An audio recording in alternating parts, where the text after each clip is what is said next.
Can you believe this place actually exists? Over 2,000 ancient temples rising through the morning mist. Welcome to Bagan, Myanmar's lost city of temples. Located in the heart of Myanmar, Bagan is one of the most breathtaking archaeological sites in the world. Once the capital of the pagan kingdom, this ancient city holds the ruins of over 10,000 temples, pagodas, and monasteries, built between the 11th and 13th centuries. From above, Bagan transforms into a spiritual sea of stone, scattered across green plains, bathed in golden sunlight, and wrapped in a blanket of early morning mist.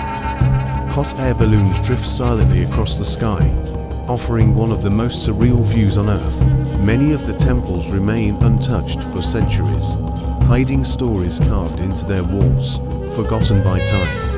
Some believe this place holds ancient energy, something you can only feel when you see it from above. Let yourself float above the temples of Bagan and feel time slow down. Enjoy the view, the journey has just begun.